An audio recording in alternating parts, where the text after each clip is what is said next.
Oi, gente, esse é mais um episódio do nosso quadro especial, o Deixa Elas Falarem. E a nossa colaboradora de hoje é a Mila Pimentel. Ela tem 23 anos, ela é formada em administração pela Universidade Estadual do Amazonas, mas ela já passou por outras faculdades. Ela fez comunicação social na PUC do Rio de Janeiro e publicidade e propaganda na Faculdade Mota Falcão. Ela é gestora executiva em marketing e estratégia pela Universidade de La Verne, é futura especialista em neuromarketing e é uma super mãezona da princesa Manu. Agora, devidamente representada, pode entrar, Mila.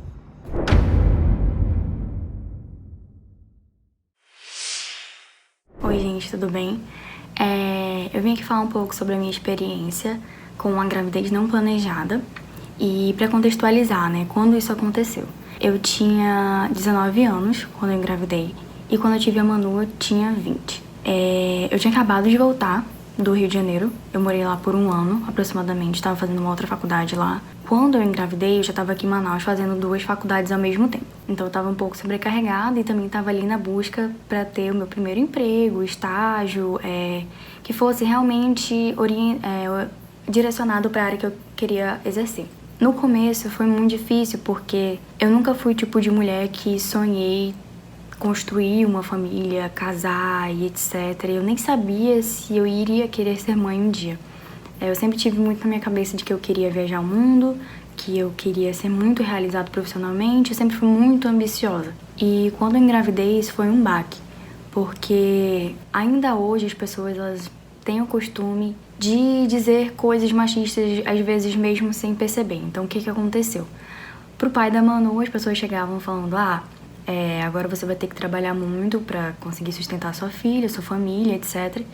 E pra mim chegavam, agora você vai ter que sacrificar a sua vida, você vai ter que parar com os estudos, vai ter que trabalhar, etc. Claro que não foi todo mundo que chegou pra me falar isso.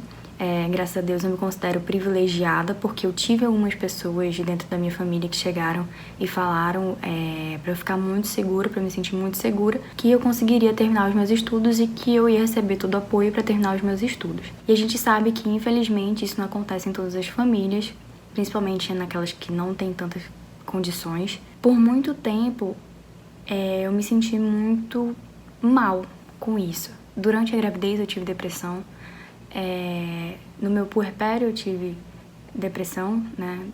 Durante até mais ou menos um ano da Manu eu tive que fazer terapia pra poder voltar a ser quem eu era. Porque uma das grandes razões de eu me sentir muito mal durante a gravidez foi essa incerteza profissional. Essa dúvida que me corria por dentro de, será que agora eu realmente ainda vou conseguir conquistar todos os meus objetivos? Será que eu ainda vou conseguir ser uma grande profissional? Porque, querendo ou não, hoje as empresas elas ainda têm um impasse quando elas se veem com uma candidata que já tem filhos, que é mãe, porque na cabeça deles, né, na mentalidade deles, eles sentem como se a gente fosse dividir as nossas atenções e a gente não fosse estar ali 100% focado no nosso trabalho, o que não é verdade. Quando você tem o filho, na verdade você fica ainda mais motivada a conquistar os seus objetivos, a conseguir uma promoção, a ter uma maior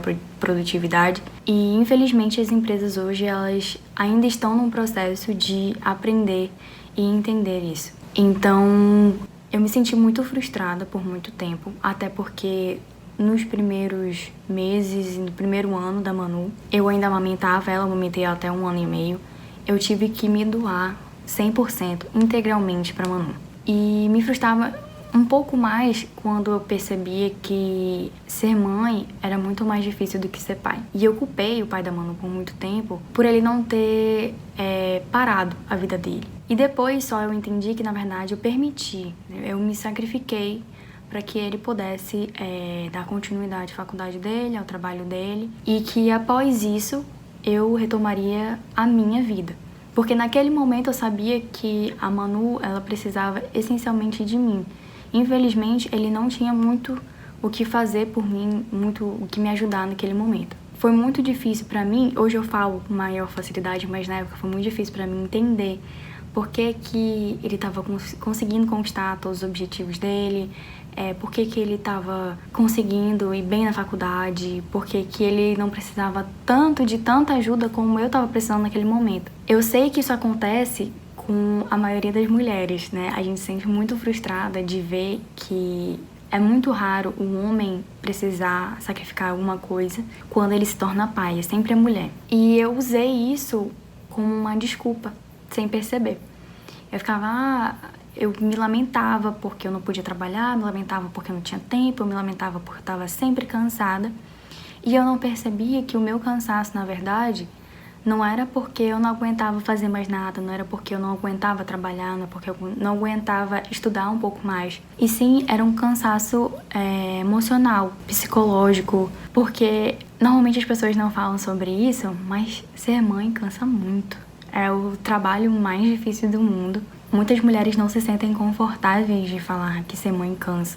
Porque quando você fala isso, parece que o filho é um empecilho, que o filho é algo ruim, e na verdade não é. É completamente normal você se sentir cansada. Eu usei isso como desculpa, não que o meu lugar fosse confortável, porque ser mãe não é nada confortável, você precisa abrir mão de inúmeras coisas, você tem que se doar integralmente 24 horas por dia, 7 dias por semana, 30 dias no mês, 31 dias dos outros meses. Mas assim, chegou um momento que eu me acostumei. Eu me acostumei com a situação em que eu tava e era muito difícil sair por conta da depressão. Eu sempre escutava, não, você tem que fazer alguma coisa, você tem que ir atrás de um emprego, você tem que voltar a estudar como você estava estudando antes, você tem que recuperar a sua rotina, etc. Mas ao mesmo tempo, eu não tinha forças para fazer isso. Era muito difícil eu ter a primeira atitude para realmente sair disso, porque tinham muitos empecilhos. Eu pensava, eu vou ter que voltar a trabalhar, mas com quem a Manu vai ficar, sabe? Eu não confio em deixar com uma babá, mas ao mesmo tempo que eu falava em colocar a Manu na creche, era um escândalo. Por quê? Porque ela era muito nova pra ir pra creche. Sempre existe esse negócio de todo mundo querer opinar. Nunca você tem uma resposta que seja satisfatória pra todo mundo. E eu me sentia culpada, porque se eu colocasse ela na creche, ela poderia ficar doente e eu me sentiria culpada de ter que colocar ela na creche e de não ter mais tanto tempo pra ela, porque até então, tudo que ela conhecia de vida era muito, muito colado a mim. E eu sabia que no momento que acontecesse essa separação, ela se sentiria mal, seria um processo que seria doloroso para ela inicialmente. E eu acabei me conformando e não indo atrás por um tempo. E eu me sentia super frustrada, eu lamentava, eu colocava todo esse peso em cima do pai da Manu. Foi, assim, uma fase que foi muito difícil pra mim entender. Até que 1 ano e 6 meses depois, aproximadamente, eu tava em casa com ela e eu recebi um estalo. Eu falei, cara, eu preciso fazer alguma coisa sobre, porque eu tô chegando no meu limite. E se eu não tomar uma atitude agora de levantar e ir atrás, eu nunca vou conseguir sair disso aqui. E foi quando eu levantei e eu comecei a mandar os meus currículos para várias empresas que eu gostaria de trabalhar. Eu tava sem expectativa, porque eu sabia que o fato de eu ser muito nova e de eu ter uma filha não seria exatamente o diferencial. E que seria difícil eu ser chamada para uma entrevista de fato, de eu ser contratada ou alguma coisa do tipo. Por incrível que pareça, a empresa que eu mais gostaria de trabalhar naquele momento me chamou para fazer uma entrevista. E no final das contas deu tudo certo.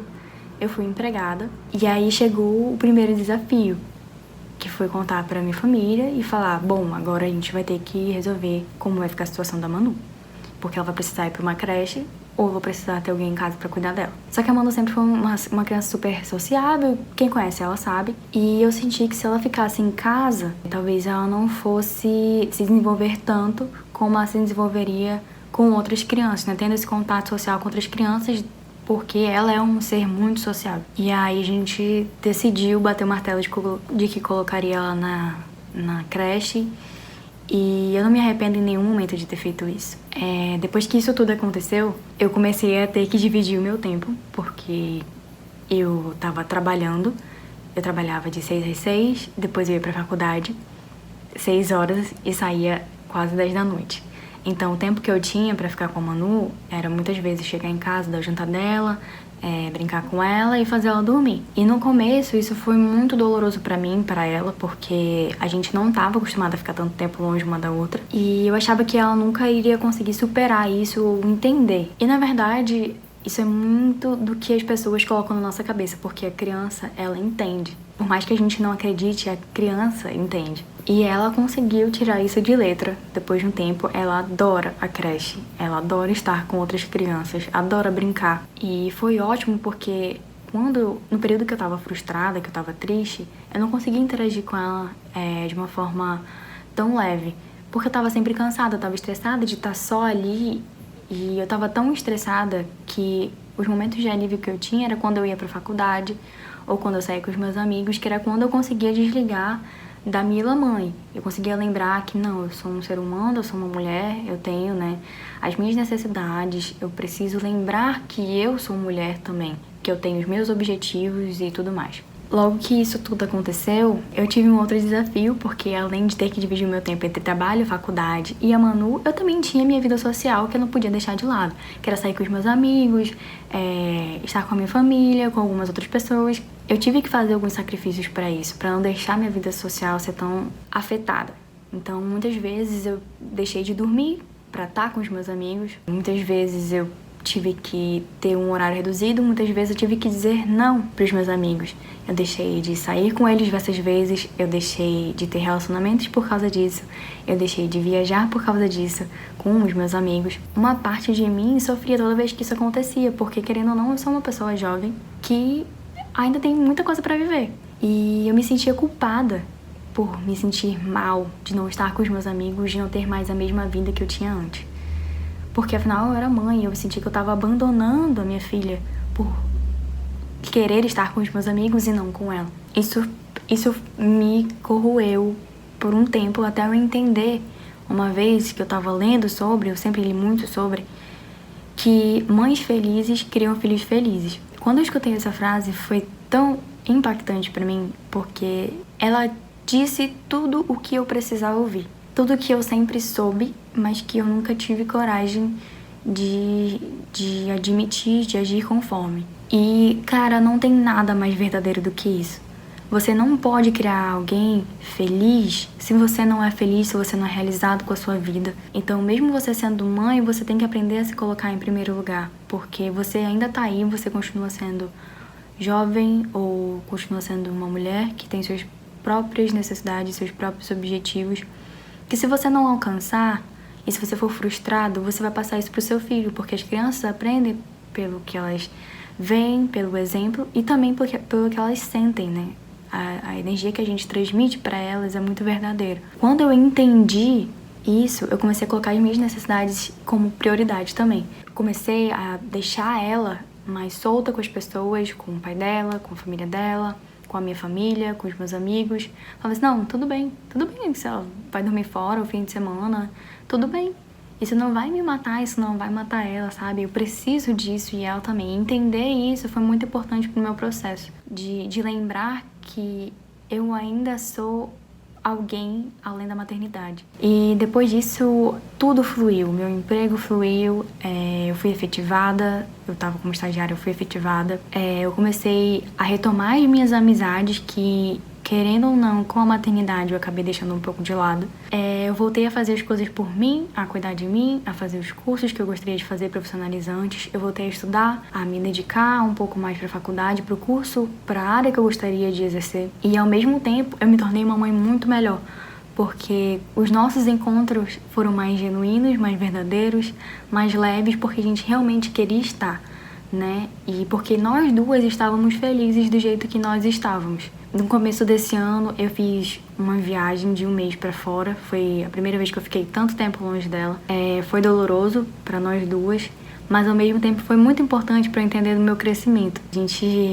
quando a gente tem filho, a gente fica muito apegado naquela criança, naquela pessoa, e é muito difícil da gente largar. E a gente vê isso, inclusive, em relações de pais e filhos que ainda perduram com os anos, né? Você vê adolescentes que, quando acabam a escola, querem fazer faculdade fora e os pais ficam meio apreensivos porque eles não querem soltar os passarinhos do ninho, né? Eu entendi que, na verdade, assim como eu quero que a Manu realize todos os objetivos dela, todas as pretensões que ela quiser ter, todos os sonhos dela, como eu quero que ela realize todos eles, que ela voe, que ela seja livre, eu também tenho que pensar por mim.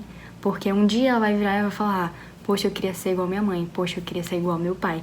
E se a gente não for realizado no que a gente quer, feliz no que a gente tem de vida, ela não vai querer ser igual a gente. Porque ela vai querer ser igual uma pessoa que é frustrada, que não pensa em si mesmo, que não se valoriza, que não conseguiu alcançar os seus objetivos e que constantemente joga esse peso de objetivos que não foram alcançados em cima dela, porque seria isso que iria acontecer se eu não realizasse os meus objetivos.